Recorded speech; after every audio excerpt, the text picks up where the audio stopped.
आता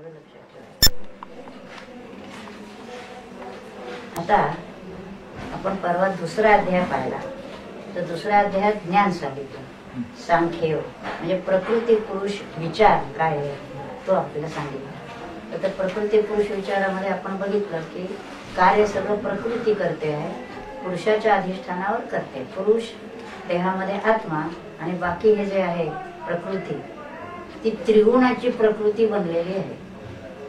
त्यामुळे हा जो मगाशी प्रश्न होता त्याचा गुणकर्म विभागाशा तर श्लोकात पुढे येईल. सगळी जी कर्म घडतात प्रकृतीकडून ती त्रिगुणाची कर्म असतात, सत्व रज तम. काही सात्विक कर्म, काही राजस्तम, काही तामस कर्म अशी कर्म असतात. म्हणजे ही प्रकृती त्रिगुणाची बनल्यामुळे कोणतंही कर्म ह्या तिन्ही गुणामध्ये कुठंतरी पडतं. पण ज्याच्या अधिष्ठानावर प्रकृती काम करते तो जो आत्मा आहे तो गुणातीत आहे, त्याला तिन्ही गुण लागत नाही. आत्म्याला कोणताही गुण लागत नाही. मी जसं व्यवहारातलं नेहमी उदाहरण देते की इलेक्ट्रिसिटीवर मशीन चालतं, इलेक्ट्रिसिटीवर हिटरही चालतो आणि फ्रीजही चालतो. मग इलेक्ट्रिसिटी गार आहे का गरम आहे असं जे विचारलं तर इलेक्ट्रिसिटी गारही नाही गरमही नाही, ती नुसती आहे. त्याच्यावर तुम्ही जे जे काही मशीन लावाल त्याप्रमाणे ते काम करते. तसं प्रकृती जी तुमची घडलेली असेल राजस तामस सात्विक त्याप्रमाणे ती कर्म घडत राहतात. त्याचा आत्म्याशी काही संबंध नाही. हा बोध आपल्याला करून घ्यायचा आहे. सगळा जो बोध आपल्याला करून घ्यायचा आहे तो हा करून घ्यायचा आहे की सगळी कर्म प्रकृतीकडून होतात आणि मी आत्मा असल्यामुळे माझा या कर्माशी काही संबंध नाही.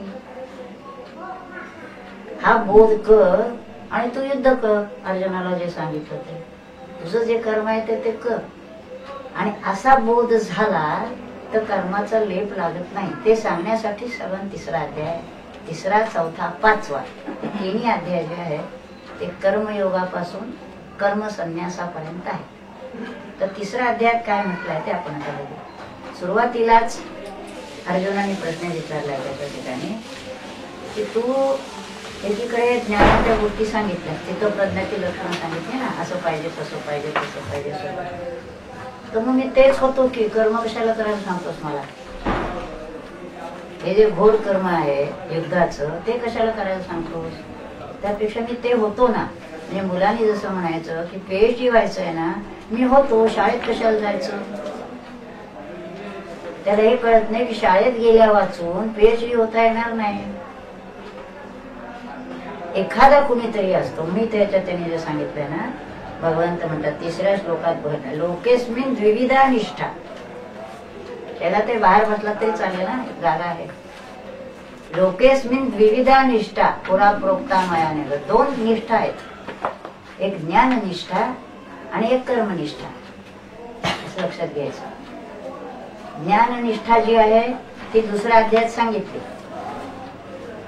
याचा अर्थ काय सांगितला. ज्ञाननिष्ठा म्हणजे एखादा क्वचित कुणी असा असतो की तो जन्मताच त्याला बोध असतो, तसे ज्ञानेश्वर महाराज. त्यामुळे दुसरा अध्यायात पहिल्यांदा ज्ञानच सांगितलं त्याने, कळतंय का बोध म्हणले. पण अर्जुनाकडे बघितल्यानंतर लक्षात आलं काय कळत नाही. तसं सगळ्यांना काही कळतच नसतं. म्हणून मग त्यांना सांगायला लागतं की ज्ञाननिष्ठा नाही कर्मनिष्ठा. याचा अर्थ कर्म करत करत तिथपर्यंत जायचं तू. म्हणून असं म्हटलं ना, अर्जुना कर्माचा अधिकारी होता. तशी सगळी मंडळी कर्माचे अधिकारी असतात.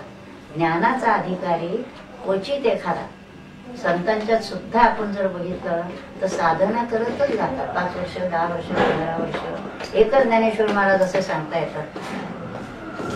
झाल्याबरोबर बहुती जन्मी मागिली विक्षेपाची पाणीवळे झालेली उपजत खेळो बुडाली लग्नघटिका.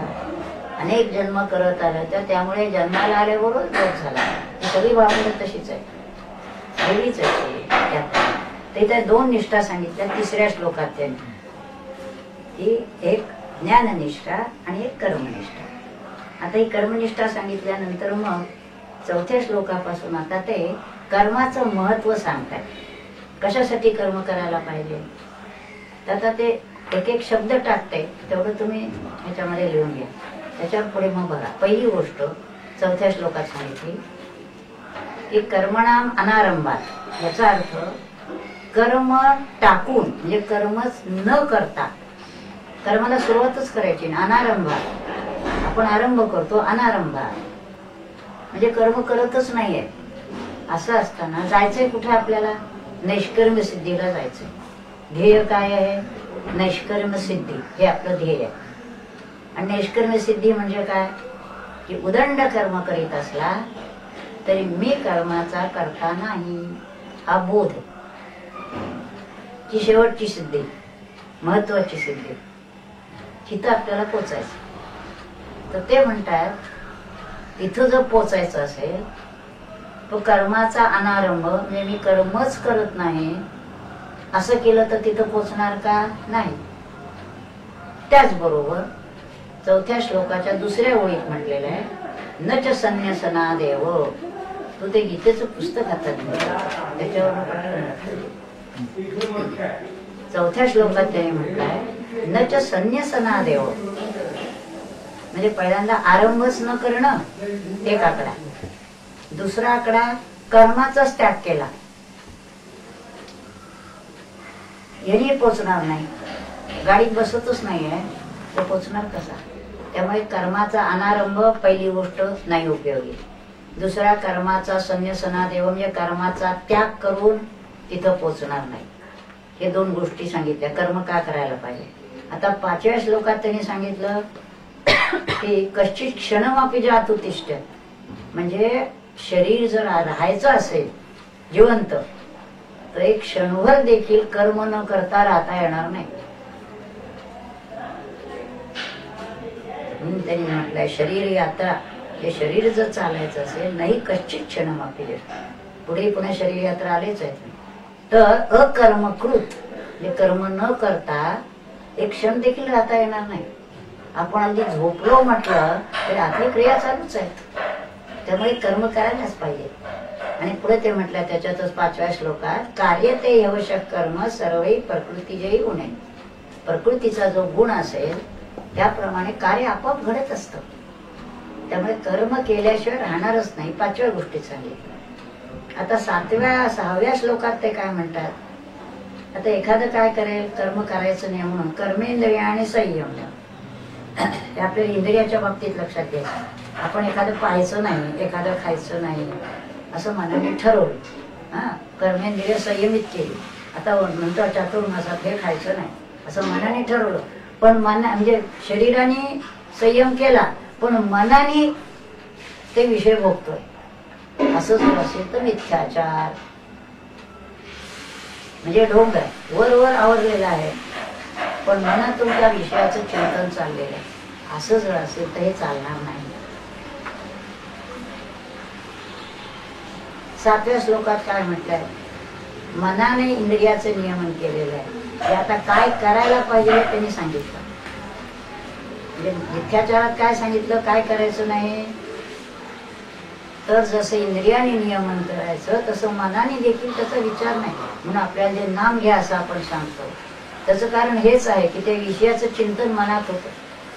हे आज आपल्याला खायचं नाही, अमक्या ठिकाणी जायचं नाही असं पण म्हणतो पण मनाने जात राहतो. म्हणजे मनाने विचार सुरूच आहे का नाही.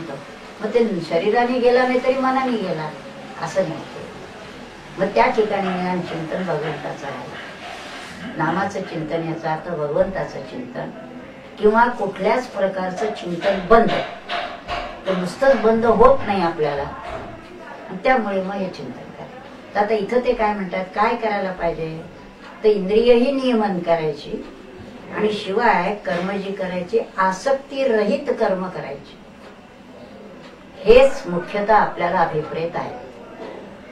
हा जो श्लोकात सांगितलेला आहे 7व्या तेच अभिप्रेत आहे. इंद्रियाचं नियमन करायचं याचाच अर्थ योग्य ते विषयच घ्यायचे, अनावश्यक विषय टाकायचे आणि योग्य विषय देखील आसक्ती रहित करायचे. आसक्ती रहित करायचे याचा अर्थच असा की त्याच्यापासून फळाची अपेक्षा ठेवायची नाही. कर्म केलं संपलं, तिथं थांबलं पाहिजे. म्हणून तो जो श्लोक मागे येऊन गेला, कर्मण्येव अधिकार असते, याचा अर्थ हे कर्म केलं. आणि प्रत्येक वेळेला आपल्याला असं असतं कर्म केलं, मला काय त्याचं, हे जे मला काय हा जो शब्द आहे ना, हा संपला पाहिजे. कर्म केलं संपलं, माझं काम मी केलं. मग तुम्ही लहानसं काम करा, नाही तर अगदी मोठं जनकासारखं राज्य चालवा.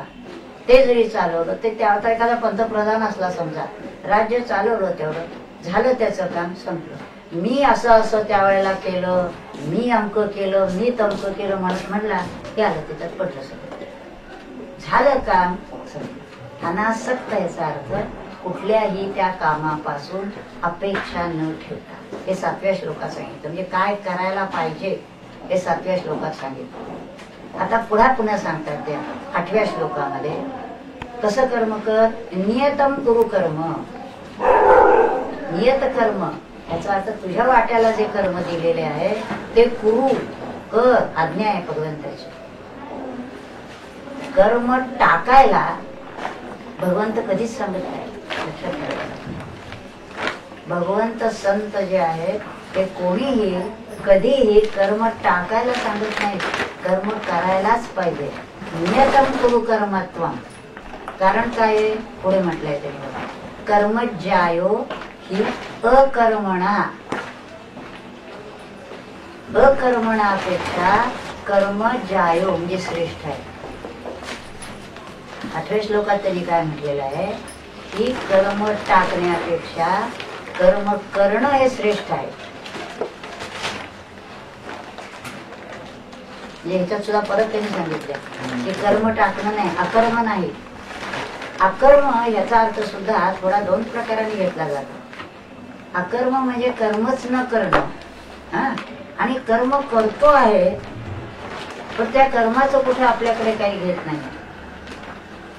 तो अकर्माचा अर्थ चालेल एक वेळ आपल्याला. हे कर्म केलं पण त्याची जरा दाद नाही, करतोय सगळं उत्तम करतोय, पण मी हे केलं अशी ही जाणीव असते. ती जाणीवही नाही, सहज घडलं नाही, त्यांची नाही काय त्याच्यामध्ये. बरोबर आहे, त्याच्यामध्ये कर्म आणि अकर्मावस्था ही पहिल्यांदा, आणि पुढे अकर्मणी कर्मावस्था ही त्याच्या पुढची. पण हे जसं आता पाय चालताय, डोळे बघताय, त्याच्या डोळ्यांनी सांगितलं का काय बघतोय का नाही मी, असं काय नाही, सहज चाललंय. डोळे सहज बघतायत, पाय सहज चालतायत, हात सहज काम करतायत. ते कधी तुम्हाला म्हणायला येत नाही की मी इतकं काम केलं. जसं सूर्य सहज उगवतोय पण तो कधी म्हणत नाही मी तुम्हाला एवढा उजेड दिला. तसं आपल्या वाट्याला आलेली कर्म नियतम जी आपण स्वीकारलेली आहे ती कर्म सहज व्हायला पाहिजे. अकर्मणापेक्षा म्हणजे कर्म टाकण्यापेक्षा आपल्या वाट्याला दिलेली कर्म कुरु कर आज्ञा सांगितले. त्याच्यात आणखी पुन्हा सांगितलेलं आहे की शरीर यात्रा पिच नाही, शरीर यात्रा देखील चालणार नाही अकर्मणा. कर्म जर केलं नाहीस, मला कर्म करायचंच नाही, मी जेवतच नाही, मी झोपतच नाही, अरे तू राहू शकणार नाहीस मुळे. म्हणजे तू फक्त देहधारणेपुरतं कर्म करशील आणि बाकीचे कर्तव्य कर्म टाकशील, अपेक्षित नाही. ती कर्म जशी सहज करतोस तशी तुझ्या वाट्याला आलेले कर्म, कौटुंबिक कर्म असतील, नोकरीची कर्म असतील, जी जी कर्म तुझ्या वाट्याला आले ती कर्म तू सहजच करायची आहेस, टाकायची नाही आहेस. हे 8व्या श्लोकात सांगितलं. 9व्या श्लोकात ते काय म्हणतात, यज्ञाच्या हेतूने केलेल्या कर्माखेरी इतर कर्मे केली असता मानव कर्मबद्ध होतो. ते यज्ञार्थ कर्म याचा अर्थ मगाशी जी यज्ञाची कल्पना सांगितली ते सोडू, पण एकंदर सुद्धा कर्म करताना त्यांनी सांगितलंय आसक्ती सोडून कर्म कर. पुन्हा पुन्हा आपण शब्द लक्षात हा ठेवायचा आहे की आसक्ती टाकून कर्म कर.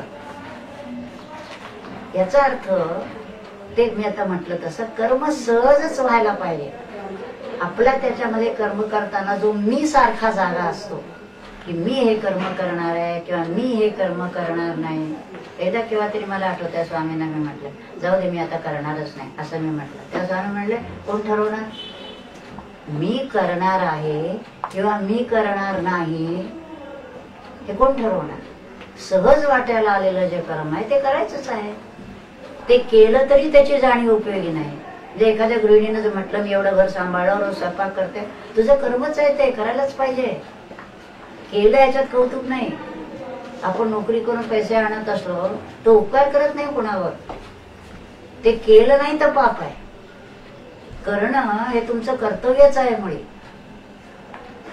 तशी आपली घरातली कर्म, कुटुंबातली कर्म, सामाजिक कर्म केली नाहीत तर पाप आहे. म्हणजे त्याला तुम्ही आपल्याला कर्माला चुकलात असं होईल.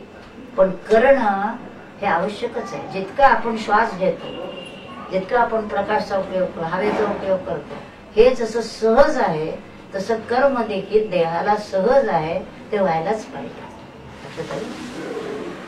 आता पुढचे जे 2-3 श्लोक आहेत ते सयज्ञ प्रजा वगैरे जे आहे ते सोडून आपण देवयान भावयतान एव, ते तुम्ही यज्ञ यागाने देवांना संतुष्ट करा, तेही संतुष्ट होतील. परस्परांना संतुष्ट होऊन तुम्ही कल्याण करून घ्या.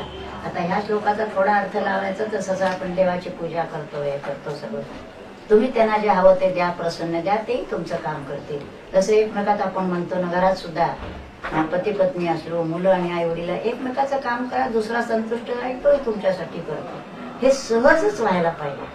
त्याच्यामध्ये काही कुणी कुणावर उपकार करतो अशी भाषा उपयोगी, सहज व्हायला पाहिजे. हे पुढचे सुरुवात यज्ञाचे सोडू 2-4 श्लोक. आता मगाशी यज्ञाचं सांगितलं मी की सहजच आहे. आता पुढे आपल्याला कुठला श्लोक पाहिजे तर 16वा श्लोक पाहिजे. 16व्या श्लोकात त्यांनी म्हटलंय, भगवंत म्हणतात, एवं प्रवर्तितम चक्रम, हे विश्वाचं चक्र मी प्रवर्तित केलेलं आहे. आता या प्रवर्तित केलेल्या चक्रामध्ये अगायु इंद्रिया रामा मोहम पार्थस जीव ह्या चक्रामध्ये बसलेला आहे. याचा अर्थ विश्वामध्ये जन्म घेतलेला आहे आता, आणि त्याच्यात असून कामच करत नाहीये. असं जर असेल तर तो पापी आहे, आळशी आहे असं म्हटलं. अगायु इंद्रिया रामा म्हणजे नुसतेच आपले आता बडे बाप के बेटे असतात ना, काही काम करत नाहीत, नुसतं वडिलांच्या पैशावरती चैन करत राहतात. असं जर असेल आणि काम जर चुकत असेल तर त्याला त्यांचं जीवन व्यर्थ आहे म्हटलंय. मोगम पार्थ, ते कशासाठी जगतात कुणास असं वाटण्यासारखं, त्यांचं जगणं व्यर्थ आहे, असं असताच उपयोगी नाही असं म्हटलंय त्यांनी. तर आता हे सगळं ऐकलं. 16वा श्लोक स्वामीजी नेहमी सांगायचं इथं. काही त्यांनी जे स्वामीने अर्थ एकमेकाचे लावले ते सगळे अगदी घेण्याजोगे. त्याच्यात त्यांनी म्हटलंय 16व्या श्लोकामध्ये हे ह्या चक्रात राहून त्यांनी काम करायला पाहिजे असं सांगितलं. असं म्हटलं की आपल्याला वाटतं आता काम करायलाच पाहिजे ताबडतोब. 17वा श्लोक बरोबर उलटा असा आहे. ते उलटा म्हणजे की हे जे करायला पाहिजे सांगितलं आहे हे सामान्य माणसासाठी सांगितलंय. पण जर एखादा क्वचित कोणी यस्त्वात्मरतिरेव स्यात् आत्मरतुप्तश्च मानवा आत्मन्येव च संतुष्टा तस्य कार्यम न विद्यते. म्हणजे जो कोणी एखादा आत्मरती अंतरंगात रंगलेला आहे, हा 3 शब्द आहेत पहा. आत्मरती, आत्मतृप्त आणि आत्मन्येवच संतुष्ट. संतुष्ट तृप्त आत्मरे झालेला आहे असा जो कोणी आहे त्यांनी कर्म केलं आणि नाही केलं तरी चालतं. याचा अर्थ जो त्या ठिकाणी पोचलेला आहे असा जो कोणी ज्ञानी पुरुष असेल तो कर्म करेल अथवा कर्म करणार नाही. कारण कर्म करून जी स्थिती त्याला प्राप्त करून घ्यायची आहे ती त्यांनी करून घेतलेलं आहे. तेव्हा आता त्यांनी कर्म केलं काय आणि न केलं काय. पण याचा अर्थ आपण कुणी पोचलेलो आहोत असा भ्रम करून घेऊन कर्म टाकायचं नाहीये. किंबहुना समर्थांसारखे, ज्ञानदेवांसारखे, माधवनाथांसारखे, स्वरूपानंदांसारखे सगळे संत असं सांगतात. आता पुढचे जे श्लोक आहेत ते त्यांना लागू आहेत की आपण ज्ञानी झालो असं म्हणून एखादा जर गप्प बसला, स्वस्थ बसला, तर मुलांनी जसं म्हणावं नातवंडांनी की आजोबा नुसते बसलेले आहेत, अभ्यास करत नाहीत, काही नाही, शाळेत जात नाहीत आणि मला का तू सांगतेस. तर ते होऊन बसलेले आहेत आणि तुला अजून सगळं व्हायचं आहे. आता तू असं म्हणू नकोस त्या ठिकाणी की मी काय कर्म करायचं. तर ह्याची जी स्थिती आहे ही पूर्णत्वाची झालेली स्थिती आहे. म्हणून पुढे त्यांनी काय म्हटलंय, नैव तस्य कृतेनार्थो. म्हणजे हा 17, 18 आणि 19 हे 3 श्लोक जे आहेत ते थोडे एकत्र विचारायला घ्यावेत. म्हणजे कसे घ्यायचे पहा. आता मी म्हटलं तसं त्याला काही कार्य संभवत नाही.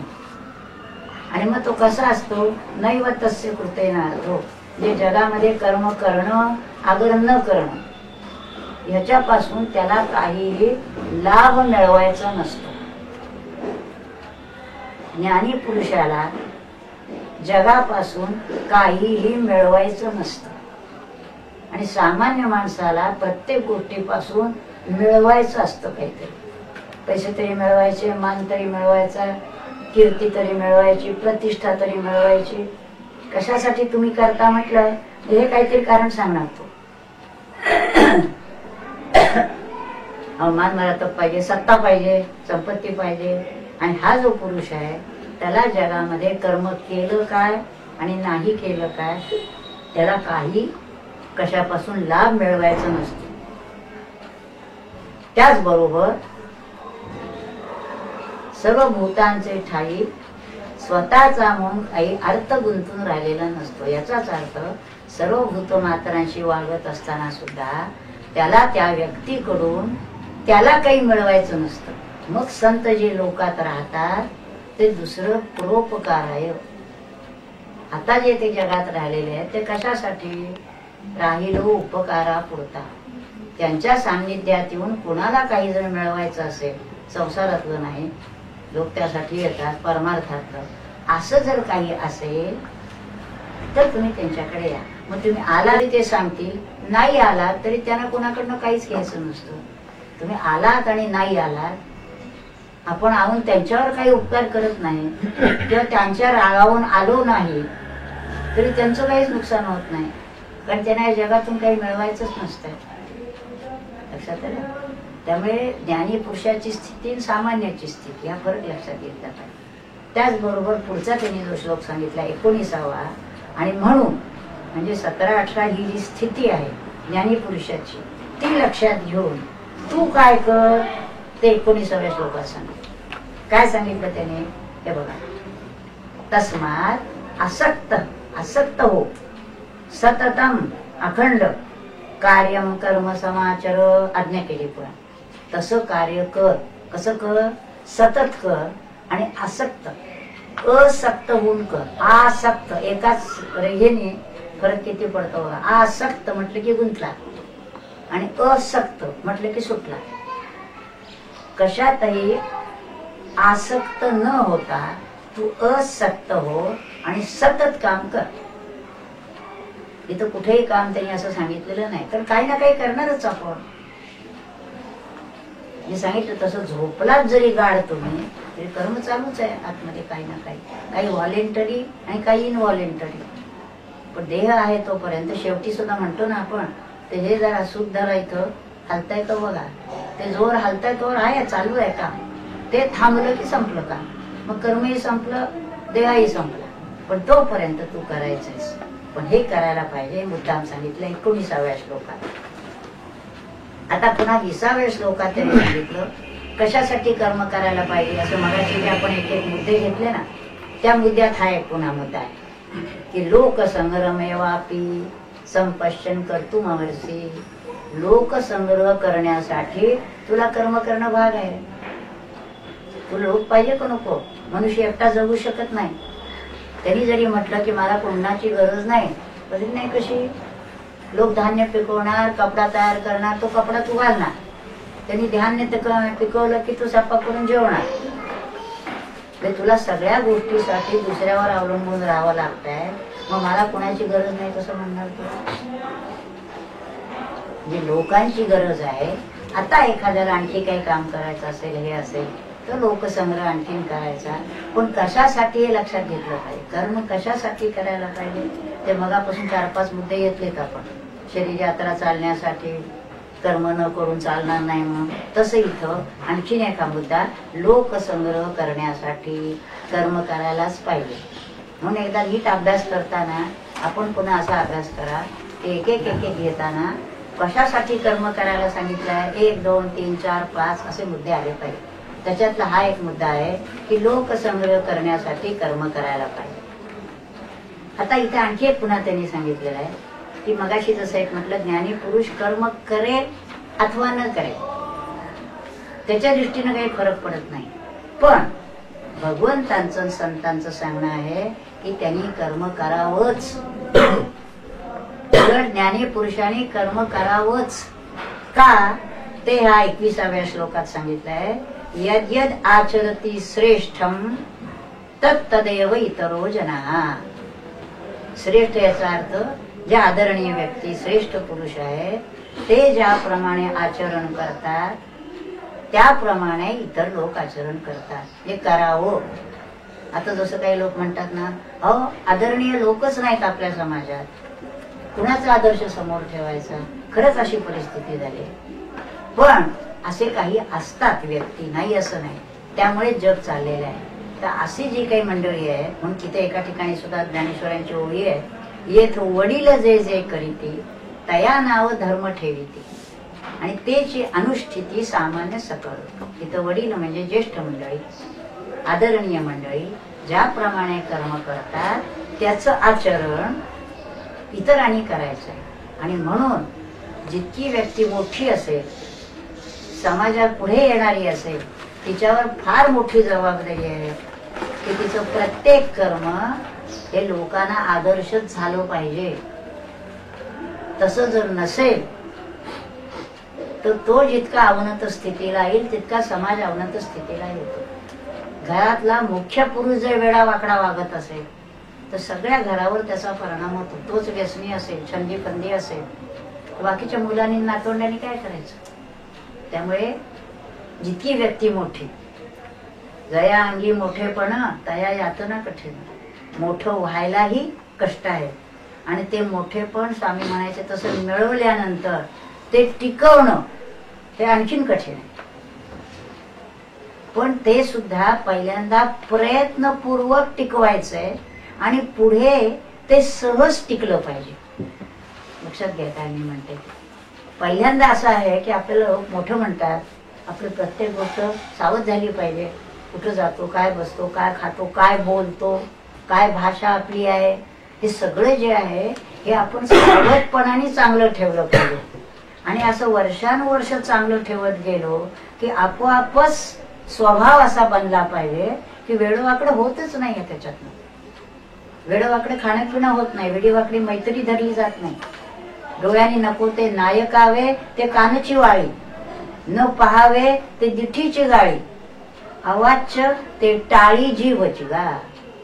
अशी इंद्रिय व्हायला पाहिजे. जे ऐकायचं नाही ऐकलंच जात नाही, जे पाहायचं नाही ते असलं समोर तरी त्याची दृष्टी वळते, जे बोलू नये ते तोंडात नाही येणारच नाही. पण पहिल्यांदा प्रयत्नपूर्वक ते करायला पाहिजे. एखाद्याच्या घरात चांगले संस्कार असतील तर मुळातच ते असतं.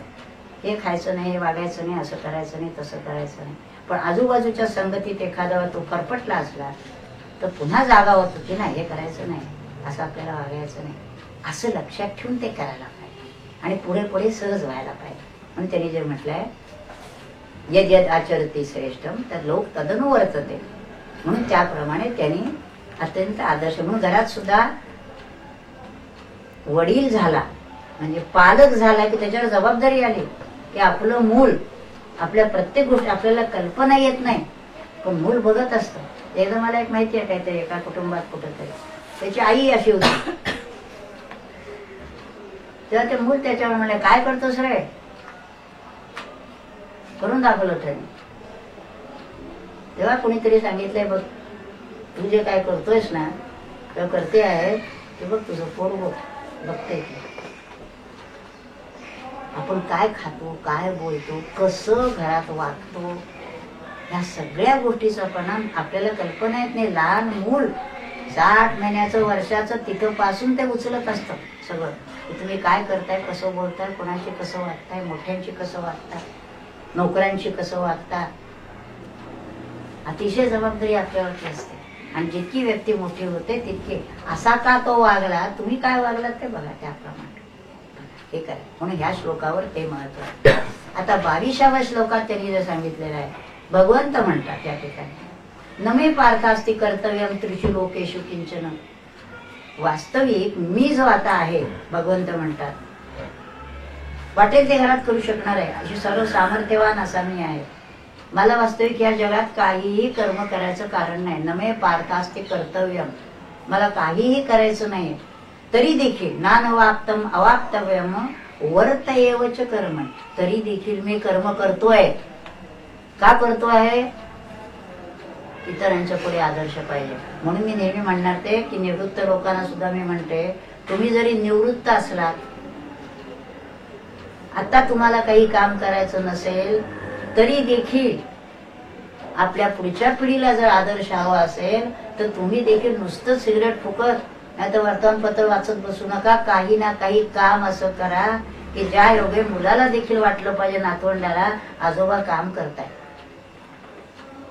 त्याच्यावर संस्कार हवे असले तर नाही ते जर कुठेतरी या चौकात त्या चौकात दुकानाच्या कट्ट्यावर बसून भजी खात बसलेले असले तर नातवंड काय करणार? तेच करणार होते. त्यामुळे आपल्यावर फार जबाबदारी आहे माणसावर की आपण आपलं प्रत्येक गोष्ट करत असताना अत्यंत सावधपणाने ती चांगलीच पाहिली पाहिजे. त्याची पुढची पिढी, लहान मुलं ते बघत असतात. म्हणून ते म्हणतात, वास्तविक मला काही कर्तव्य नाही तरी मी कर्म करत असतो. आणि म्हणून 23व्या श्लोकात ते म्हणतात, यदि हयम न वर्तेयम, मी जर कर्म करणार नाही तर सगळे लोक माझंच अनुसरण करतील. कशाचं? कर्म न करण्याचं. मग त्यांनी जर कर्म करायला हवं असेल तर वडील माणसाने देखील त्यांच्या समोर कर्मातच राहिलं पाहिजे. पण कर्मातच राहताना हे पथ्य पाळून अनासक्त, असंग, आणि तेही आपल्या बोलण्यातून, चालण्यातून पुढच्या पिढीला दिसलं पाहिजे, कळलं पाहिजे. नाही तर प्रत्येक गोष्ट करताना बोलताना असं केलं, मी इतकं तुझ्यासाठी केलं. घरातच बोलतो म्हणे आपण, हा मी तुझ्यासाठी इतकं केलं. अरे इतकं केलं म्हणजे करायचंच आहे, मुळे बोलून काय दाखवायचं? मग ती म्हणते मी तुमच्यासाठी इतकं केलं. लहान मुलं ऐकत असतात, आपल्याला वाटतं, पण हा जो आपला प्रेमाचा संवाद चाललेला असतो, तुझं माझं करून, ते लहान मुलं ऐकत असतात. पुढे त्यांना वाटतं असंच आपण हे करायचं, कारण आदर्श आहे ना, रोजचा डोळ्यासमोर आदर्श आहे हा घालून दिलेला. म्हणून लक्षात ठेवायचं. मी नेहमी म्हणते की पालक जर व्हायचं असेल तर आधी त्यांची परीक्षा घेतली पाहिजे की तुम्ही पालक व्हायला योग्य आहात का नाही. ते सर्टिफिकेट जर त्यांना मिळालं तर मग त्यांना मुलं व्हायला हरकत नाही, लग्न करायला हरकत नाही. पण ती जर क्वालिटी नसेल तर पुढची पिढी काय निर्माण होईल हे बघायला पाहिजे. म्हणून बघा, म्हणून त्या ठिकाणी भगवंत म्हणतात, मी जर कर्म केलं नाही तर लोक माझंच अनुसरण करतील, म्हणून मी कर्म करतोय. पुढे बघा 24व्या श्लोकात त्यांनी जे म्हटलं, जर मी कर्म न करीन तर सर्व लोक उत्सन्न म्हणजे नष्ट होतील आणि वर्ण संकलन करणारा, या प्रजांचा मी घात करणारा होईल. म्हणजे मी जर केलं नाही, प्रजा बिघडली तर त्या बिघडण्याचं पाप माझ्यावर आहे, माझ्यामुळे ही बिघडली असं होईल. म्हणजे जेव्हा आपण म्हणतो समाज असा का चाललेला आहे, तेव्हा त्या पहिल्या पिढीनं बघायला पाहिजे की आपण मुलांच्यावर संस्कार केले का नाहीच केले. ते जर केले नसतील, किंबहुना आपण बाहेरचं जग असं आहे, बाहेरचं जग जरी असलं तरी तुमच्या मुलावर जर संस्कार नीट घडले असतील तर त्या बाहेरच्या वातावरणात देखील तो आपल्या ठिकाणी पक्का राहायला पाहिजे. बघा मी काय म्हणते की नाही, ही गोष्ट नाही करायची, बाकीचे करत असतील पण मी नाही करणार. पण आता परिस्थिती अशी झालेली आहे की आई वडील दोघंही कामाच्या बाहेर, आणि मग 8 तास 12 तास मुलं ज्या वातावरणात वागत असतात ते संस्कार ते घेतात. आणि मग आई वडिलांनी असंच वाटतं की अरे आपलीच का मुलं ही अशी बोलतायत, ही अशी वागतायत. त्याचं कारण ते त्यांच्या हातातून सुटलेली आहेत. आणि मग त्यांचं जे काय सगळंच वागणं असतं ते खटकणारं होतं. आता आई वडीलच सगळे मिळूनच जर त्याच्यात असतील, मग चालू मग आज रविवार आहे, आज काय, अरे आज आपण बाहेर जेवायचं का, घरात जेवायला करायला नाही कोणी, बाहेर काय जेवायला जायचं. आणि त्याच्यात त्यांना मोठं कौतुक वाटतं, कारण खिशात पैसे असतात कुळकुळत, आणि आपण मुलांचे लाड करतोय, कौतुक करतोय असं वाटतं. लाड नाही, तुम्ही त्यांचा नाश करता. उलट म्हणायला पाहिजे, आज सुट्टी आहे ना, चला आज आपण घरात करूया, रे सगळ्यांनी म्हणून आपण जेवण करूया. काय करायचं सांगा, आई आहे मदतीला, सगळ्यांनी आपण मदत करूया आणि आपण घरी जेवूया. उठायचं ते जायचं बाहेर, का बरं? हे आपणच सगळं वळण लावलेलं आहे. आणि मला याच्यात असं वाटतं की पैसा जास्ती माणसाकडे यायला लागला आणि त्या पैशाचा दुरुपयोग व्हायला लागला. त्यामुळे पैसा हा हवा का नाही असं वाटायची वेळ आलेली. संस्कारहीन प्रजा होते म्हणून मुद्दाम गीता का अभ्यासायची, बऱ्याच गोष्टी याच्यात सांगितलेल्या आहेत, पण आपण तरी वाचतच नाही, वाचलं तर कळत नाही. बघा त्याच्यात त्यांनी म्हटलं, आता 25वा श्लोक महत्वाचा असा आहे, त्यांनी सांगितलेला फार चांगला श्लोक आहे. सक्ता कर्मण्य विद्वांसो यथा कुर्वन्ति भारत कुर्याद विद्वांस तथा असक्त चिकीर्षिषु लोकसंग्रह. त्याने असं सांगितलं आहे की ही सामान्यतः मनुष्य जे कर्म करतो ते कर्माच्या फळाच्या अपेक्षेने करतो, हो की नाही. म्हणजे नोकरीला गेलो तरी पहिल्यांदा किती पगार, अरे तू काम तर करायला लागणार, तुझं काम आवडलं तर पगार ठरवेल ना तो. तसं नाही, आधी पगार विचारायचा आणि तेवढा पगार असेल तरच मग कामाचा विचार करायचा. तर ते असं म्हणतात या ठिकाणी की फळाची अपेक्षा धरून, बघा मी हा श्लोक फार महत्वाचा आहे, फळाची अपेक्षा धरून जसा एखादा मनुष्य कर्म करतो तसं करायचं, पण वाक्य पूर्ण करा. फळाची अपेक्षा धरून कर्म करतात तसं कर्म करायचं, पण फळाची अपेक्षा न धरता. लक्षात आलं. कर्म करताना अगदी असं वाटतं जोशेत सर्व कर्माने, म्हणजे कर्म करताना मोठ्या उत्साहाने कर्म करतोय का, आपल्याला मिळायचंय काहीतरी असं, म्हणजे त्याच्यात उत्साह कमी नाहीये, पण मनात कसलीही अपेक्षा न करता. घरात सुद्धा उदाहरण आपल्याला घेण्यासारखं आहे की आई घरच्यासाठी उत्तम स्वयंपाक, आज सण आला हे आला करत असते. ती कधी म्हणते की आज स्वयंपाक केलेला येते, मला काय दिला, असं कधी म्हटलंय. उलट तिचं असं असतं, सगळं केलेलं छान जेवला, सगळ्यांना आवडलं, समाधान झालं. म्हणजे कर्म करताना अगदी उत्साहाने सगळं केलेलं आहे, पण कुठल्याही फळाची अपेक्षा न धरता असं कर्म व्हायला पाहिजे असं सांगायचं आहे. बघा म्हणून हा श्लोक अतिशय महत्वाचा आहे. सगळे श्लोक महत्वाचे आहे, पण त्याच्यावर चिंतन घडलं. तसा आता 26वा श्लोक आहे, त्याच्यामध्ये त्याने म्हटलंय न बुद्धी वेदम जनयेत अज्ञानाम कर्मसंगीनाम जोषयेत सर्व कर्माने विज्ञान युक्त समाचरण. आता काही मंडळी कर्मामध्ये, बहुतेक काही म्हणजे सगळीच असतात, कर्मामध्ये आसक्त असतात. तर ह्यानी त्याला असा काही उपदेश करू नये ज्ञानी माणसाने, अरे कर्म करून काय होणार आहे वगैरे वगैरे. म्हणजे जे कर्म करतायत त्यांचा बुद्धिभेद घडवायचा, आणि हे करून काय होणार, ते करून काय होणार, मी बघ कसा शांत बसलेला, असलं काही सांगायचं नाही. तू पूर्ण होऊन बसलेला निराळा, आणि तो आज मी आता जसं म्हटलं, आजोबा जसं म्हणाले, अरे अभ्यास करून काय होणार आहे, बस तू इथं बस, आपण टीव्ही बघू. न बुद्धिभेदम जनयेत. त्याला उलट सांगायला पाहिजे की तुला करायला पाहिजे, मी बसलो तर तू बसायचं नाही. त्यामुळे जोपर्यंत त्याला ज्ञान झालेलं नाही तोपर्यंत त्याचा बुद्धिभेद करू नका. जसं आपण बघा साधं काही काही गोष्टी आपण सांगतो, आणि तसं म्हणतो कर्मकांड करू नका असं आपण म्हणतो. काय हे करायचं, ते करायचं, ते करायचं. आता गणपती आला की ते इतक्या दुर्वा पाहिजेत, ते इतके मोदक पाहिजे, ते अमकं पाहिजे, तमकं पाहिजे. आपण जर त्यांना एका बाजून सांगितलं, अरे करण्यात काही अर्थ नाही आहे, याच्यासाठी काही गणपती थांबलेला नाहीये, पण हे करणार नाही आणि ध्यानालाही बसणार नाही.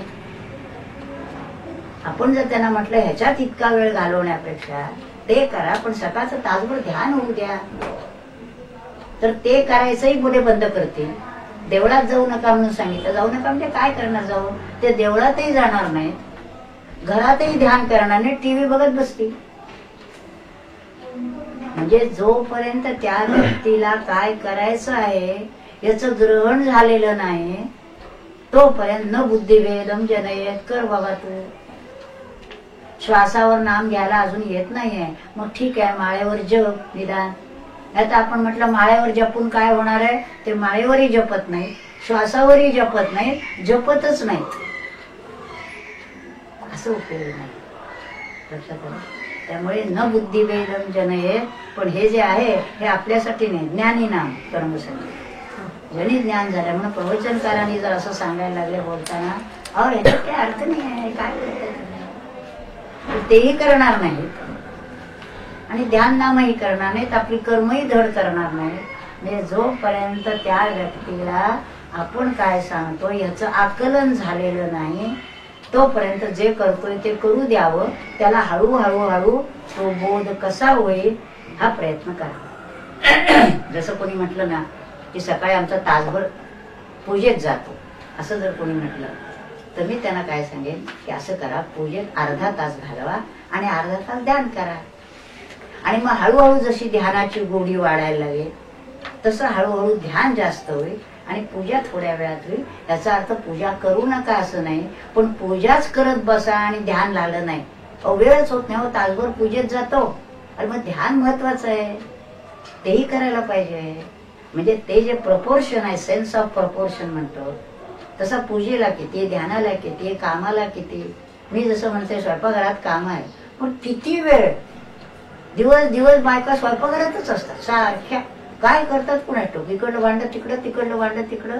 त्यातनं थोडा वेळ काढून ध्यानाला बसा, थोडं नाम घ्या, इतर काही काम करा. पण हे त्याच्यात ते होत नाही, हे होत नाही असं नाही होत. म्हणजे त्या व्यक्तीचं ग्रहण काय आहे, त्याला काय समजताय हे बुद्धी म्हणून न बुद्धी भेदम ज्याने सांगितलं. आता 27वा श्लोक जो आहे हा थोडा पुन्हा वेगळाच विचार त्याच्यात आलेला. कसा विचार आलेला आहे असं जर म्हणला तर प्रकृती आणि त्रिगुण, म्हणजे इथं हा बोध आपल्याला आला पाहिजे. 27व्या श्लोकात सांगितलं की जी जी काही कर्म आपण करतो आहे ती कर्म सत्व रज तमाकडून होत आहे. आता आपण हे ऐकतोय, गीता ऐकतोय, कर्म कोणतं चाललंय, सात्विक कर्म चाललंय. पण म्हणून आपण दिवसभर ऐकतच बसणार नाही आहोत. हे कर्म झाल्यानंतर आपली नोकरी व्यवसाय आहे, स्वयंपाक पाणी आहे, संसाराच्या काही गोष्टी आहेत, त्याच्यामध्ये रजोगुण जास्त लागतो, त्याप्रमाणे ते कर्म करणार आहोत. तमोगुण भांडाभांडीची काही गरज नाही आपल्याला, न भांडता जीवन जगता येतं. पण तमोगुण लागतो तो झोपेसाठी. काही वेळ आपल्याला झोप म्हणते, आपण म्हणतो कर्म करायला सांगितलं, आम्ही ना रात्री आता ठरवलंय ध्यानच करायचं, असं चालणार नाही. तू झोप जर घेतली नाहीस तर देह टिकणार नाही. पण किती झोपायचं. आज रविवार आहे, इथं आता आपल्याला 8 वाजता यायचं आहे. आता ही आज आली 7 वाजताच आली महात्मा सोसायटीत, हा आला हडपसरवरून 7:30ला इथं. आज आपल्याला इथं यायचं आहे म्हटल्यानंतर उठायलाच झालं नाही ना चालणार, त्यावेळेला यायला पाहिजे. म्हणजे प्रत्येक गोष्टीचा असा चुकताच कामा नाही. खरं या स्थूल गोष्टी जर आपल्या चुकल्या तर तो सूक्ष्म परमात्मा आपल्याला सापडणार कसा. मला नेहमी म्हणते एखादी गोष्ट बघा तिथं आहे का, आणि सापडत नाही म्हणाले की मी त्यांना म्हणते की स्थूल गोष्ट तिथे ठेवलेली तुम्हाला सापडत नाही, मग तो सूक्ष्म आत्मा जो आत बघायचा तो कसा सापडणार. त्या परमार्थाची सुरुवात व्यवहार आपला जो आहे सकाळपासून रात्रीपर्यंतचा हा त्या कारणाने त्यावेळेला नेमकं तेच व्हायलाच पाहिजे. झालं नाही असं होता का मला असं तसं इथं जे त्यांनी सांगितलं. आता ही सगळी कर्म जी आहेत सत्वरजतमाची ती होत असताना हा बोध लक्षात घ्या या श्लोकामध्ये. ही कर्म होत असताना कर्म प्रकृतीकडून होत आहे. मी त्याचा फक्त करता, म्हणजे कर्माचा करता मी नाही, माझ्या अधिष्ठानावर प्रकृती कर्म करते. आणि म्हणून पुढच्या ओळीत जे म्हटलं आहे अहंकार विमूढ आत्मा करता अहम इति म्हणण्यात आहे. पण जो विमूढ मनुष्य आहे, मूढ मनुष्य आहे, तो अहंकाराने मी करता आहे असं म्हणतो. इथं आपल्याला यायचं आहे की प्रत्येक कर्म करत, म्हणजे प्रकृतीला आपण सवय लावली आता की ही सात्विक कर्म करायचे, ही राजस कर्म, पण राजस कर्म सुद्धा शुद्ध रजोगुण पाहिजे. रजोगुण दूषित उपयोगी नाही. मारामाऱ्या करणं, नको त्या उचापती करणं हे कर्म रजोगुणाचंच लक्षण आहे, पण तो शुद्ध रजोगुण नाही. शुद्ध रजोगुणात आवश्यक तेवढंच कर्म, कारण रजोगुण नसेल तर कर्मच होणार नाही आहे. त्यामुळे शुद्ध रजोगुणाकडून होणारी कर्म देखील प्रकृती करते आहे, माझा त्याच्याशी संबंध नाही. इतकं अलिप्त आपल्याला राहायचं आहे कर्म करत असताना. हा बोध आहे शेवटचा, इथे यायचा आहे. परंतु त्यांनी असं म्हटलं अहंकार विमूढ आत्मा जो देहाच्या ठिकाणी बसलेला आहे, मी देह आहे म्हणतो, तो म्हणतो हो हे कर्म मी केलंय. मला सुद्धा आठवत आहे किंवा ते स्वामीने म्हटलं होतं, स्वामी मी हे करते आहे तर मी का नाही म्हणायचं मी करते म्हणून. त्या स्वामीने माझ्याकडे असं अगदी बघितलं, मला आठवत आहे. म्हणजे किती सांगावं आता असं म्हटलं. हा बोधच होत की मी केलंय असं जेव्हा आपण म्हणतो. मी म्हणजे कोणी केलं? मग देह मी आहे का? मी जर देह नाही आहे तर मी कर्म केलं म्हणायचं काय कारण आहे? देहाकडून कर्म घडत आहे. बरं मी आत्मा आहे असा जर बोध आले तर आत्मकर्म करतच नाही. म्हणजे कर्म घडत, लक्षात घ्या शब्द. करतो म्हणायचं नाही आहे, कर्म घडलं. काही एखादं जर गोष्ट झाली, होऊन गेलं बाबा, काम होऊन गेलं. काय एवढी पुस्तकं लिहिली, झालं सद्गुरूंच्या कृपेने ते होऊन गेलं. अहो माहिती आहे का तुम्हाला, 40 पुस्तकं लिहिली, हात कुठे बस. पुढचं एक लिहायचं ठरवा, बघू होते काय तुमच्या हातनं. जर परमेश्वराची इच्छा नसेल तर पुढचं पाऊल पडणार नाही, आपलं पुढचा श्वास घेता येणार नाही आपल्याला. पण तरी देखील आपण केवढा अहंकार आहे, मी केलं. विचार करा, सकाळपासून आपण किती वेळा म्हणत असतो होय मी केलं, हे मी एवढं काम केलेलं आहे. लक्षात असं घ्यावं, त्याच्या शक्तीनं देहाकडून ते काम होत आहे, मी करणारा नाही. म्हणून या श्लोकात म्हणतो अहंकार विमूढ आत्मा, म्हणजे आपल्यालाच म्हटलेलं आहे ते सगळे आपण अहंकार विमूढ आहोत. आणि कर्ताहम, मीच हे काम केलेलं आहे. मी दिवसभर नोकरी करतो म्हणून पगार घरात येतो. तुम्ही काय करता घरात बसून? ही सगळी भाषा आहे ना. संत त्याच्याकडे बघतात आणि असं वाटतं किती अज्ञानी जीव आहे. ते आपल्याकडे करून येणं बघतात, त्यांना कीव येते आपली. काय करावं याला? काहींनी ऐकलेलंच नाहीये गीता म्हणून, पण ज्यांनी ऐकलेली आहे ते ऐकल्यानंतर सुद्धा कित्येक काळ असा जातो, साधना करत असताना सुद्धा कित्येक काळ असा जातो की हा बोध टिकत नाही.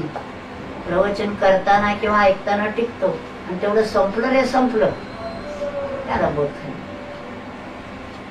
आम्ही नेहमी म्हणायचं प्रवचन करून खाली उतरताना, का तुमच्या मुलीच्या लग्नाचं काय झालं? आत्ता जे प्रवचन ऐकलं ते जरा बसू दे ना डोक्यामध्ये. लगेच बाहेर पडल्यावर संसाराच्या गोष्टी सुरू होतात. कसं काय? म्हणून स्वामीनाचे प्रवचन झालं की मला त्याच्यानंतर अर्धा एक तास काही कोणाशी बोलावं असं वाटत नाही, शांत त्या ह्याच्यात करायचं. खरंच तसं आपण हे ऐकल्यानंतर हे आपल्या डोक्यात भिनलं गेलं पाहिजे. आणि म्हणून तरुण वयापासून हे केलं पाहिजे. म्हातारपणी नाही, 60 नंतर 70 नंतर मग बघू, मग नाही, आत्तापासून सगळं करायला पाहिजे. त्यामुळे हा श्लोक महत्वाचा. बघा 28वा श्लोक तसाच आहे. बघा तुम्ही, गुणा गुणेषु वर्तन्त इति मत्वा न सज्जते. हे गुणाचं लक्षण सांगितलंय, ज्ञानीपुरुषाच सांगितलंय. तत्ववित्तू, तत्व जाणणारा जो आहे त्याच्या हे लक्षात येतं गुण आणि कर्म. ते त्रिगुण जे आहेत त्याचाही माझ्याशी संबंध नाही, आणि त्या त्रिगुणाकडून जे कर्म घडत आहे त्याचाही माझ्याशी काही संबंध नाही. ते सहज घडताय कर्म. अहो तुम्ही असं असं केलं तेवढं असं म्हटलं तरी त्याला माहिती असतं आपण काय केलेलं नाही, ते घडलेलं आहे. असं कसं केलं तरी त्याला माहिती आपण केलं.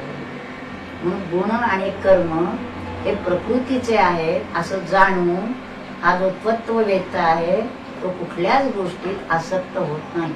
म्हणून कुणी स्तुती केली तरी त्याला माहिती आहे माझा त्याच्याशी काही संबंध नाही, आणि कुणी निंदा केली तरी माझा त्याच्याशी संबंध नाही. फार तर जरा तो विचार करेल की निंदा केली याची तर कुणी केली, कुणी निंदा केली याला महत्व आहे. नाही तर काही निंदक असतात, निंदाच करत असतात. पण ज्यांनी निंदा केली किंवा ज्यांनी काही टीका केली म्हणा किंवा चूक दाखवली, ते विचार असं करावं ती व्यक्तीचा काय अधिकार आहे, काय योग्यता आहे. त्यांनी जर आपल्याला सांगितलं असेल हे चुकलं तुमचं, तर आपण जरूर विचार करावा की आपलं चुकलं तर काही चुकलं असेल तर सुधारायचं. पण आपल्याला जर खात्री असेल, पण आपल्याला खात्री याचा अर्थ सुद्धा आपली बुद्धी आहे ती, आपली बुद्धी सुद्धा अजून परिपक्व झालेली नाही आहे. आपल्याला असंच वाटत असतं, रोज जे आई वडिलांचे घरात आपल्याला संघर्ष होतात त्याच्यामध्ये तरुणाला वाटत असतं माझंच बरोबर आहे, आणि आई वडिलांना वाटत असतं माझंच बरोबर आहे. ते अपरिपक्व आणि हे अपरिपक्व. आता ह्या पातळीवर जो कोणी विचार करत असेल त्यांनी करून बघावा की माझं कर्म जे काही मी करतोय बोलतोय ते ह्या विचारात बसताय का. जर बसत असेल तर स्वतः पुन्हा तपासून बघावं की माझा विचार माझं कर्म बरोबर चाललंय का चुकलंय बघा. असं समजून त्यात आसक्त होत नाही ज्ञानी पुरुषाचं लक्षण सांगितलं. आणि आता प्रकृतीच्या गुणामुळे वेळावलेले लोक दुसरे जे आहेत आपल्या कर्मत्यागाने भलत्याच मार्गाला लावून बिघडवू नये. म्हणजे त्यांनी सांगितले काही मंडळी जी आहे ती म्हणून पूर्ण ज्ञानी पुरुषानं इथं पुन्हा तोच विचारलाय कर्मत्याग करू. तू ज्ञानी आहेस, तू कर्मत्याग करू नकोस. तू कर्मत्याग केलंस की जे निमित्तालाच टेकलेले आहे ते कर्मत्याग करते, ते नको. आता 30वा श्लोक जो आहे याच्यात सगळा कर्मयोग आलेला आहे. नेहमी या प्रवचनाचा श्लोक आहे बघा. त्याचा अर्थ काय. मयी सर्वाणी कर्माणी. इथं सर्वाणी कर्माणी म्हटल्यानंतर सगळी कर्म म्हणजे कुठली.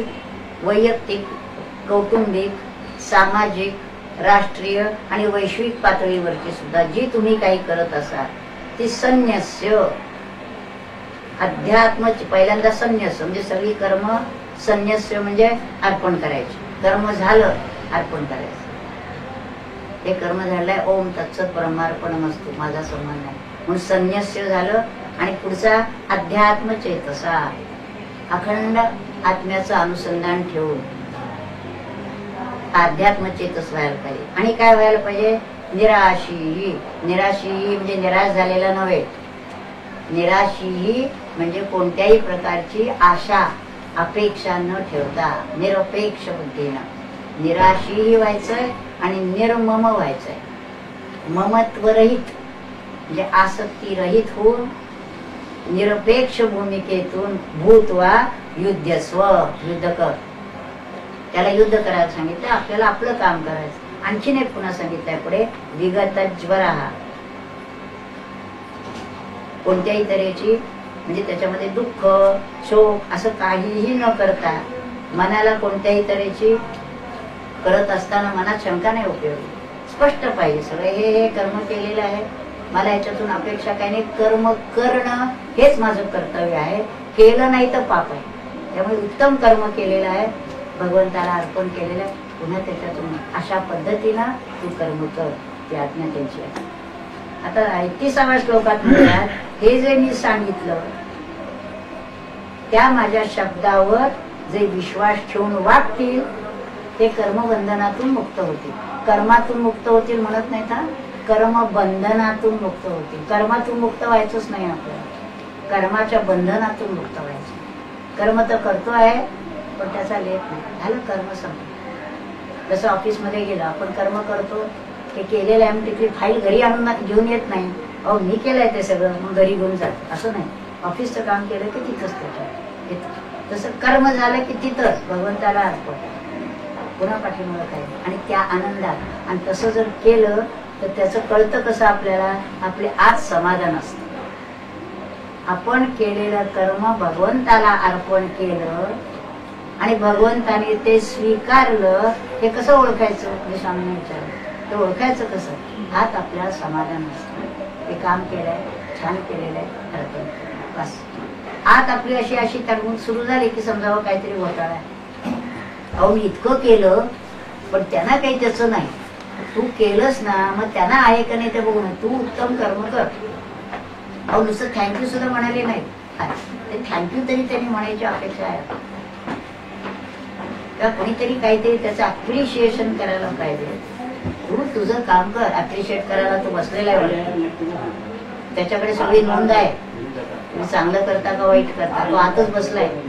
आतच नोंद आहे. ते चांगलं काम केलं आज समाधान वाटतं. रात्री झोपताना वाटलं पाहिजे छान काम झालं. दिवसभर चांगला गेला. कुणाला वेळोवाकडं बोललो नाही. कुणाशी भांडण तंटा केला नाही. संघर्ष केला नाही. सेवाभावाने नम्रतेनं काम केलं. आता मी शांतपणे भगवंताच्या कुशीत झोपणार आहे. अखंड आपल्या बरोबर आहे. काल होता ना आज नाही असं नाही.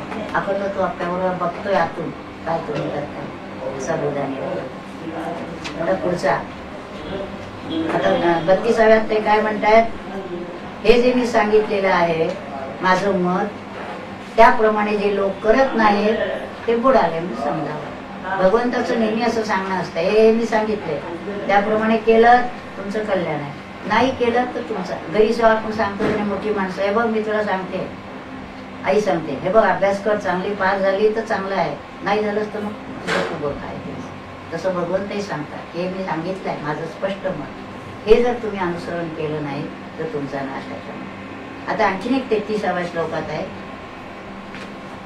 संपवायचं नाही पण थोडी कल्पना देते म्हणजे तुम्हाला त्या तऱ्हेने अभ्यास करायला होईल. तर 33व्या श्लोकात सांगितलंय पुन्हा की ज्ञानी पुरुष जरी झाला ना तरी त्याची एक प्रकृती असते. कारण ते ज्ञान ज्या प्रकृतीतून बाहेर पडतं त्या प्रकृतीवर जे संस्कार झालेले असतात त्याप्रमाणे त्याचं सुद्धा कर्म त्या प्रकृतीच्या अनुषंगाने होतं. ज्ञानी पुरुष सुद्धा प्रकृती भावानुसार वागतो. सर्वच प्राणी आपापल्या जसं आपण एक म्हणतो ना की काही गोष्टी ज्या आहेत, जसं कुत्र्याला तुम्ही काही खायला घातलं हा की ते शेपटी असंच करणार. ते तुम्ही नरकांड्यात जरी त्याला धरून ठेवली तरी ते पुन्हा बाहेर केलं. म्हणजे हा मुळात प्रकृतीगत स्वभावात आहे. मांजराला दूध दिलं तर ते डोळे मिटूनच पिणार, हा त्याचा मुळातला धर्म आहे. तसे प्रत्येकाच्या प्रकृतीमध्ये काही गोष्टी या मुळात असतात आणि काही गोष्टी प्रकृती हे आपण प्रयत्नाने बदलू शकतो. ती बदलायचं कसं हे आपण प्रयत्न करावं. पण काही गोष्टी ह्या प्रकृतीगत असतात. आता एक साधंच उदाहरण सोपं सांगायचं तर म्हणजे की स्वामीजींची प्रकृती अशी होती, त्यांना उष्णता चालत नसेल, ते भर थंडीत देखील गार पाण्याने आंघोळ करायचे आणि दिवसातून 3दा त्यांचं स्नान असायचं. बरं का, मी गंमत म्हणून सांगते. तसं मी एकदा ठरवलं की गार पाण्याने आंघोळ करायचं, तर मी गार पाण्यात दुसऱ्या दिवशी माझे सांधे चालेनात. मी म्हटलं स्वामी आज असं असं झालं, तुम्ही म्हणता म्हणून मी गार पाण्याने आंघोळ केली, माझे सांधे आखडले आज. याचा अर्थ ती जी प्रकृती आहे वातपित्त त्या प्रकृतीला, त्यांच्या प्रकृतीला गार चालत होतं आणि ह्या प्रकृतीला माझ्या थंड चालत नाही. उन्हाळ्यात देखील मला गरम पाण्याने आंघोळ लागते. आता इथं जर आपण त्याच्याशी झगडा करायला गेलो आजारी पडायची वेळ होईल. त्यामुळे तो झगडा नाही. ज्या ज्या गोष्टी आपल्याला सहज आहेत ते या प्रकृतीला, आम्ही जसं आयुर्वेदाने म्हणतो ना, वाताची प्रकृती, पित्ताची प्रकृती, कफाची, तेवढं त्याचं जे आहे ते सांभाळून घ्यायचं. पण बाकीचं जे आहे की जेवढं आपल्याला बदलता येईल आपल्या स्वभावामुळे, तापटपणा, मत्सर, द्वेष, तुझं माझं, ह्या गोष्टी जाणं हे आपण प्रयत्न करून करू शकतो. मग इथं त्यांनी म्हटलंय काही गोष्टी त्या, जसं हनुमंताने म्हटलंय जसं की जेव्हा ते रावणाचा हे झाला तेव्हा हनुमंताने काय केलं असेल, ती माकडाची उडीच मारली त्याने त्यावेळेला आनंदाने. वानर जशी उडी मारतो तशीच हनुमंताने उड्या मारलाय. ते प्रकृतीच्या त्याचं आहे. ते माणूस काय तशा उड्या मारणार नाही, पण त्यांनी मारल्या तशा. याचा अर्थ तो त्याच्यातून आलेला धर्म आहे, गुणधर्म आहे, त्याप्रमाणे तो करतो. आता पुढचा जो आहे इंद्रिय, त्याचे विषय वगैरे. आणि 35वा श्लोक घ्या आता. श्रेयान स्वधर्मो विगुणा परधर्मात अनुष्ठिता स्वधर्मे निधनम श्रेया परधर्म भया. याचा अर्थ पुष्कळ वेळा लोक वेळावाकडा करतात. स्वधर्मे याचा अर्थ इथं ज्याला आपण हिंदू, मुस्लिम, ख्रिश्चन म्हणतो असा त्याचा अर्थ नाही. स्वधर्म याचा अर्थ आपल्या वाट्याला आलेलं जे कर्म आहे तेच कर्म करणं योग्य आहे. दुसऱ्याचं चांगलं आहे म्हणून ते धरायला जायचं नाही. तसं मी नेहमी उदाहरण सांगते. तर एखादी गृहिणी असली तर तिला काय वाटतं, त्या बाईचं बरं आहे, ती नोकरीला जाते, रोज आपली टिपटॉप कपडे घालून साडी नेसून येते, आम्हाला मात्र रांधावाडा गोष्टी काढा, तिथं घरातच 24 तास बसावं लागतं असं तिला वाटतं. म्हणजे आपलं कर्म आहे त्याच्यापेक्षा दुसऱ्याचं चांगलं वाटतं. आणि तिला असं वाटतं रोज उठून आम्हाला बॉस कसे जाय त्याच्याशिवाय खायला लागतात, ऑफिसची कामं करायला, हिचं आपलं बरं आहे, आराम जेवावं, दुपारी झोप काढावी, टीव्ही बघावं, बरं चाललंय हिचं. याचा अर्थ असा काय की जे आपल्या वाट्याला आलेलं कर्म आहे तेच आपण स्वीकारलेलं आहे, भगवंतानी आपल्याला दिलेलं आहे, ते करणं हेच बरोबर. दुसऱ्याचं काम मी करावं, डोळ्याला डोळ्याचं काम दिलंय ना त्यांनी पाहायचंच आहे, कानाला ऐकायचं काम त्यांनी जर म्हटलं मी काय ऐकायचं, मी पाहायचं, ते नाहीये तुझ्याजवळ ताकद. तू पाहायचं नाही, तू ऐकायचं, पायानेच चालायचं. उद्या पायाने म्हटलं मी का चालायचं, हाताने चालावं. आता उद्या अपंग झाला तर तो करी, ह्याच्याऐवजी ते काही. पण मुळात ज्याला जे काम दिलेलं आहे तेच काम त्यांनी करणं हे योग्य आहे. दुसरं कामाच्या पाठीमागे लागू नये. गरज पडली तर निराळ. तर हे त्याच्यामध्ये झालं. पुढचा अर्जुन प्रश्न विचारतो की इतकं सगळं खरं म्हणजे आता सांगितल्यानंतर आता सगळं स्पष्ट सांगितलं का नाही? असं सगळं असून मनुष्य पापाचरण, आता ह्याच्यामध्ये काय काम करावं, कसं करावं, कशा पद्धतीनं करावं, सगळं काही सांगितलं. खरं म्हणजे हा जर एवढा अध्याय कळला ना तर सगळी गीता कळली. आपल्याला काय करायचं ते, कुठं जायचं ते कळलेलं. पण ते कळत नाही. आता नाही तर एक प्रवचन केल्यानंतर काम झालं का नाही, तुम्ही मुक्त होणार आता सगळे. पण असं होत नाही ना, पुन्हा सांगायला लागतं, पुन्हा सांगायला लागतं. बाळा अभ्यास कर. जर बाळा अभ्यासाला लागला असता तर रोज म्हणावंच लागलं नसतं. पण रोज म्हणायला लागतं, दिवसातनं 10 वेळा बाळा अभ्यास कर, बाळा अभ्यास. तसे पुन्हा पुन्हा सांगावं लागतं जोवर ते झालं नाही तोपर्यंत. तसं इथं त्यांनी म्हटलं, इतकं सगळं जर चांगलं आहे तर हे काय होतंय, पापाचरण का करतात? त्याला त्यांनी सांगितलंय कामयश क्रोधयश, याला कारण रजोगुण आहे. रजोगुणामुळे सारख्या कामना वाढत राहतात, त्याच्या पोटी क्रोध आणि ह्या सगळ्या गोष्टी होतात. आणि त्यामुळे त्यांनी म्हटलंय इंद्रिय, मन आणि बुद्धी त्या 3 ठिक कामाची वसती स्थाने 40व्या श्लोकात म्हटलं. इंद्रियांना काही काम असतो, मनाचं काही काम असतो, बुद्धीचं काही काम असतो, इच्छा असतात. बुद्धीला काहीतरी हवं असतं, मनाला. या सगळ्या इच्छामुळे मनुष्य पापाचरण करतो.